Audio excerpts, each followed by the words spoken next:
ټرمپ بیا په چین باندې څه تهمت لګولی دی. که ویډیو ګورئ نو په هر څه به خبر شئ. د امریکا د متحده ایالاتو ولسمشر ډونالډ ټرمپ په دې باور دی چې کورونا وایرس د چین په لابراتوارونو کې جوړ شوی او خپور شوی دی. ښاغلی ټرمپ وایي بیخي مطمئن دی چې کوویډ-19 د چین په لابراتوار کې جوړ شوی دی. ښاغلی ټرمپ د پنجشنبې په ورځ د اپریل په 10 ناوخته په یو خبري کنفرانس کې دا خبره وکړه، خو نور معلومات یې ورنه کړل.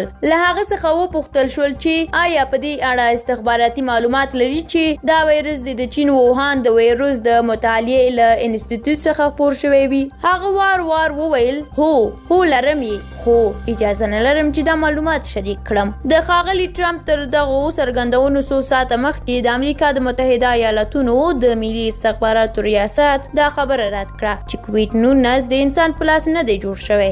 دغه ریاست په یوې اعلامیې کې وویل چې په دې اړه د ساینس پوهانو خبره دقیقه ده او دا وایروس جوړ شوی نه دی. خو دا خبره یې وکړه چې په دې اړه لا هم د معلوماتو په ټولولو بوخت دي چې آیا دا وایروس په کورونا اخته څارویو سره له تماس وروسته خپور شوی او که د ووهان د وایروس د مطالعاتو په انسټیټیوټ کې د کومې پیښې پایله وه. د کورونا وایروس له خپرېدو وروسته د دغه وایروس د اصلي سرچینې په اړه بېلابېلې اوازې خپرې شوې. ځینې وایي چې چین دا وایروس جوړ کړی او ځینې وایي د ووهان په ښار کې د څارویو د غوښو د یو مارکیټ څخه خپور شوی دی. یو نظر دا هم دی چې دا وایروس د څارویو له یو ځنګل څخه انسانانو ته خپور شوی دی. د چین حکومت دا تورونه رد کړي دي چې ګنې دا وایروس د ووهان د وایروس د مطالعاتو له انسټیټیوټ څخه خپور شوی دی. ولسمشر ټرمپ څو ورځې مخکې دا خبره هم کړې وه چې د کورونا وایروس له کبله د اوښتو زیانونو په اړه به له چین سره حساب او کتاب کوي.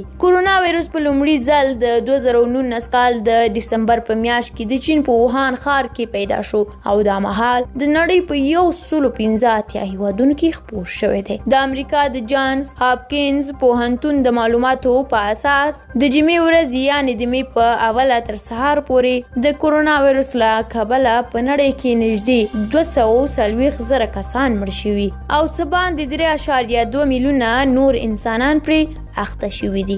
درنو لیدونکو ډېره مننه چې ویډیو مو تر پایه ولیدله. که دا ویډیو مو خوښه شوې وي لایک یې کړئ. د لا ډېرو ویډیوګانو د لیدلو لپاره زموږ یوټیوب چینل در سره سبسکرایب کړئ. تر بلې ویډیو پورې الله مو سپارم. تل دې وي افغانستان، ژوندی دې وي افغانستان.